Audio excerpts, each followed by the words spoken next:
The USSR.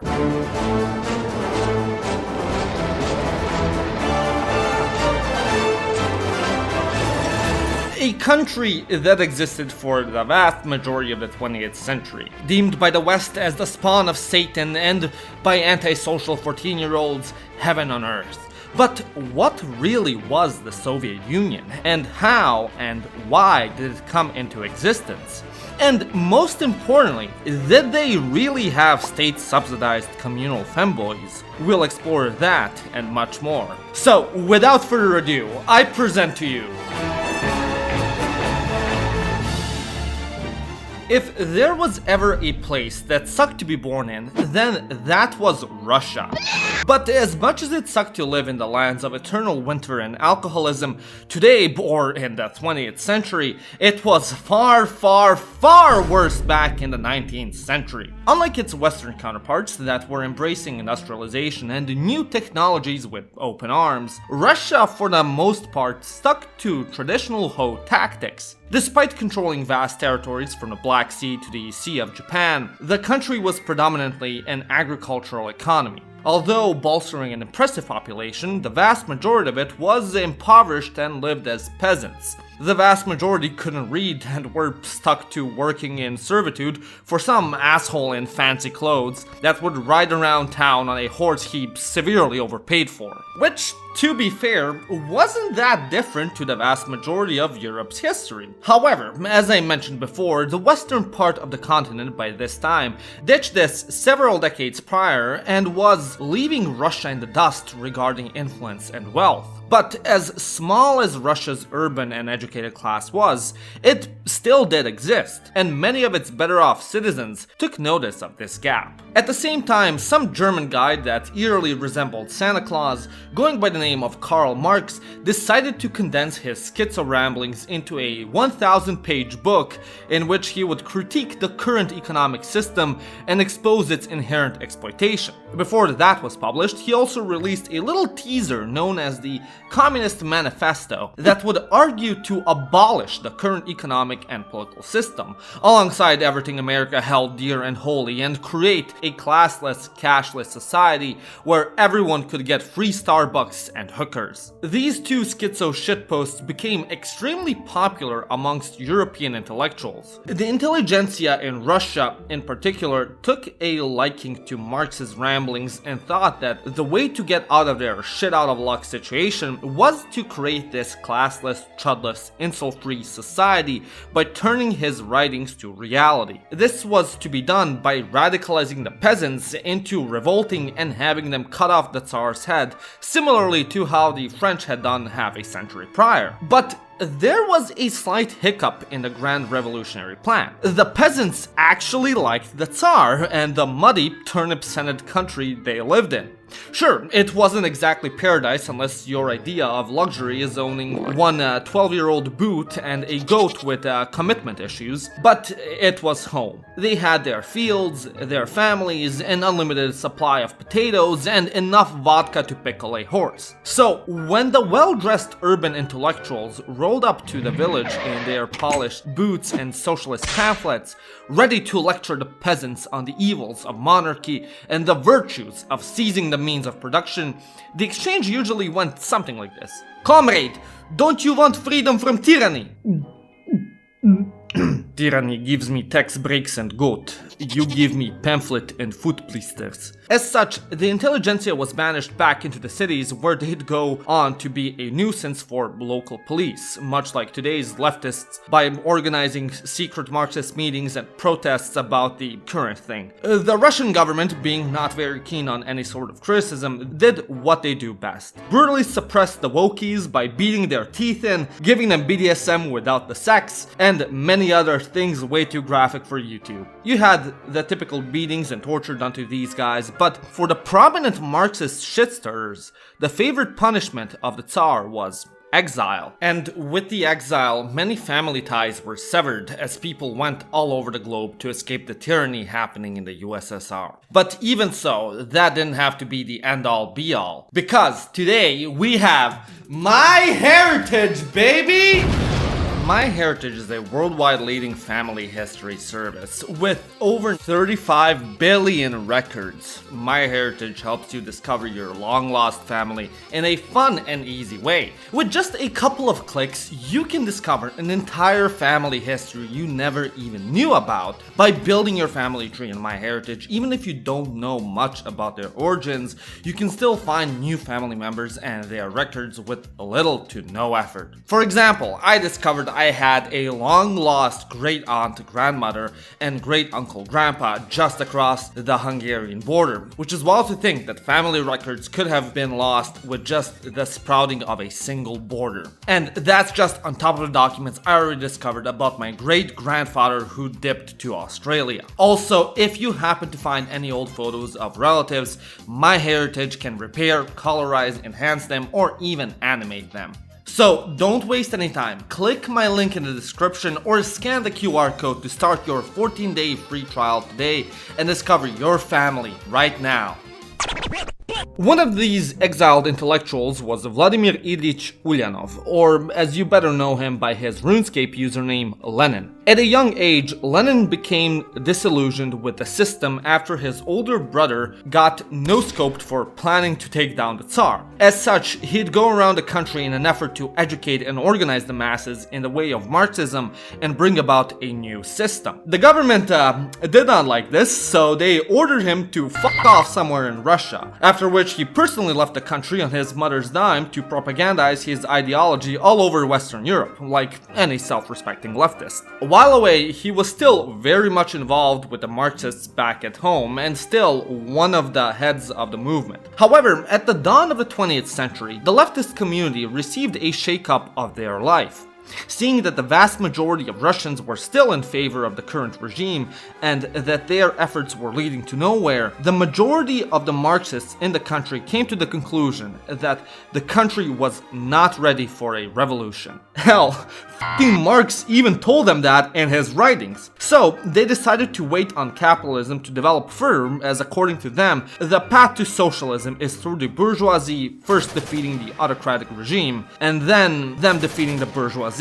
But then Lenin was like, nuh-uh, and decided to split off from the group and call the majority of Marxists Mensheviks, which meant minority, while calling his minority movement as Bolsheviks, which meant majority, which was the equivalent of drawing himself as the Chad Wojak and his opponents as the Crying Soy Wojak. So, now split, the two continued arguing with one another from the shadows whilst building schools and libraries in an effort to expand literacy and by default, their little book club. But then in 1914, the Austro-Hungarian Archduke got Serbed in Bosnia and the whole world was cast into a massive war. So massive, in fact, you could call it a world war. Russia, being allied with Serbia, came to the tiny country's defense and mobilized to fight against the Wiener Schnitzel-eating f***s, in politically correct terms known as the Germans. The Marxists in Russia thought that no way would the peasantry be willing to go die for the Tsar and kill their fellow class comrades. But like in everything else in life, they were wrong in this too, as the peasants rushed to pick up their rifles and scream on their way to whoop some German ass. This completely devastated both the Mensheviks and Bolsheviks so bad that Lenin, who was adamant about the revolution being possible in his lifetime, became completely disillusioned with this and was one bad day from being isekai'd. Yet, remember how earlier I mentioned that Russia was struggling to industrialize and compared to Western European states it was greatly impoverished? Well, it turns out that it's not a great idea to engage in an all-out war when your country's main mode of harvesting potatoes is some babushka while the others is a decked-out John Deere 9R 390. By the end of the first year of fighting, German troops had pummeled Russian forces and occupied the vast majority of the empire's western provinces. The country's morale dropped faster than the Nasdaq in 2008, and quickly the population became extremely discontent with the Tsar and his administration. In an effort to calm down the public, the parliament voted in favor of the Tsar to abdicate and be replaced with his brother, which sorta went something like this. Alright, Michael, the people have voted. I am no longer going to be Tsar, so you must take my place. Yeah, I can't. What do you mean you can't? I have this thing at 6. I'd love to, really, but I can't. Michael, don't leave me here! Michael! Now, the morale of the army was already god-awful, but it only became worse after the government banned vodka allowances for the army and halted its entire production for the civilian populace in an effort to boost fighting effectiveness and economic output. But it did the exact opposite, because if you're in the middle of the trenches, on the verge of your death, for months at a time, unable to see your loved ones, as your best mate Sergei is bleeding out next to you, you sure as hell wouldn't want to go out of this world sober, now would you? Shit, I can get out of bed without shotgunning one beer, so f*** that. So, the army only became more dissatisfied. At the same time, the regular peasant, whose one of only few joys in life is to get drunk with his friends at the village tavern, was barred from doing so, also sure as hell wasn't going to take that shit from the government. So, in turn, the majority of the peasantry turned to homebrewing, which only exacerbated the shortage of bread and the dire situation, further tanking the nation's morale. It ain't moonshine if it don't burn down the government. That's some good moonshine. Michael, don't leave me here. Michael!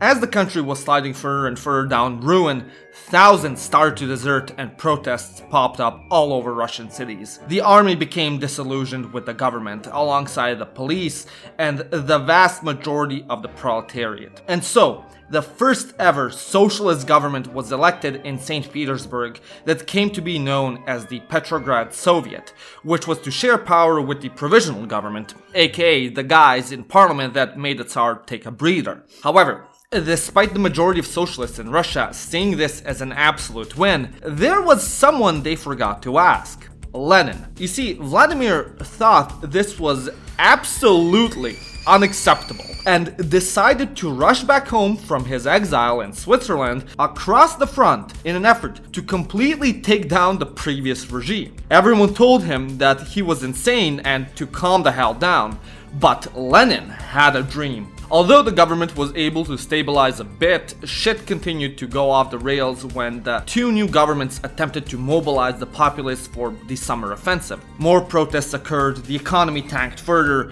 and then crackdowns. It got so bad that Lenin decided yet again to dip and go to Finland of all places. Anyways, by the end of summer, in September 1917, the military attempted a coup that failed. Following this, the Bolsheviks decided to try their luck and fully seized the government, with Lenin finally coming back from hiding. Together, they marched onto parliament and seized it, which came to be known as the October Revolution. Upon seizing the parliament, a new government was established with only Bolsheviks being appointed as members, shunning the Mensheviks and putting Lenin as chairman. Essentially, the state became a dictatorship that almost immediately started oppressing and liquidating members of society the government deemed as class enemies, whilst also fighting Tsar loyalists in an attempt to fully seize power in the entirety of the country. Land and property started to be seized from the bourgeoisie and nobility. However, as the state was in absolute chaos, random folk would impersonate ex-proprietors and show up to random houses claiming they were here to seize assets in the name of the state. Hello, comrade! We have come to collect your Nintendo Switch as for the orders of government. What do you mean you've come to take my Nintendo Switch? Your Nintendo Switch, yes, it is for greater good. Direct orders from Lenin. Wouldn't you rather want some of my grain or chickens? No, comrade, only the Switch will suffice. Stupid blyat. Peasants went on to burn down the manor houses of the village lords. Meanwhile, minorities like the Jews in the West also became targets by the Bolsheviks and peasants who'd enact pogroms against them and ethnically cleanse them from certain territories. All in all, chaos reigned supreme and violence was more than prevalent. Ultimately, the Bolsheviks prevailed as the victors and proclaimed their triumph by executing the Tsar and his family in 1918. By the end of the Civil War and World War I, Russia, and now the Soviet Union, was left in ruin. Cities and villages were destroyed, millions displaced, and poverty reigned supreme. The country in particular struggled with the consequences of brain drain as over 2 million people left the country. As such, it struggled to find specialists in more complex positions of industry and government. Alright, let me just cut this. I'm sure he does not need that. Maybe a little bit of trim here. There we go, as good as new. Thus, in a way to train new talent and provide employment for the populace, the Red Army was established and in the early years of the Union used as the primary administrative power. As such, the country faced grave existential issues.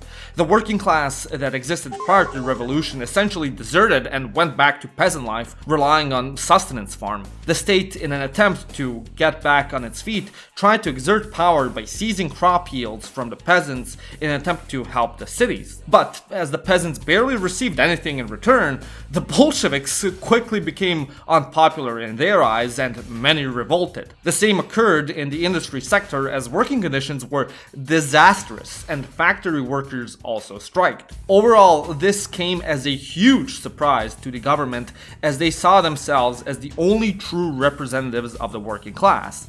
But the class dissented against them. Thus, for the majority of the early days of the Soviet Union, this remained a problem. However, after 1921, the problem of governance and resource scarcity slowly started to change. Seeing that hard communist policies had the opposite effect of what was desired, the Union lessened its grip on the peasants and farmers, allowing them more or less to govern themselves and privately sell surpluses of grain. Administrative positions started to be filled by ex-military personnel who were thought to read and write and the tenets of communism during their time in service. The economy, however, remained devastated. Rationing remained in place since the war, which gave birth to a vibrant black market, which decimated the value of the local currency. Western nations also placed embargoes and trade sanctions against the Soviets due to denouncing their ideology and rampant anti-Semitism. Many echelons of German society saw Russia as a country taken over by a bunch of Jews. Because at the end of the day, they were just Germans, believing that they were out to destroy society via atheistic communism, whatever that meant. Even so, the Union pushed for reviving its economy by modernizing its industry and central state planning. Major institutions like factories and banks would remain under state control, while small trade and retail enterprises would be allowed to be under private or cooperative control, which ultimately helped the economy to slowly get back up. However, these policies weren't popular amongst all, and as some argued, that real communism had no capitalist elements, while others called them big fat dumb retards, and as a result, infighting became common. Many party members started to join different factions based on their preference regarding political and economic policy. But as this only endangered the survival of the Union, at the 10th Party Congress, Lenin banned factionalism, fully establishing one-party rule. But even so, cultural and political divide still persisted. And as the country was still trying to find the proper way to go, in 1924, the unthinkable happened. Lenin died.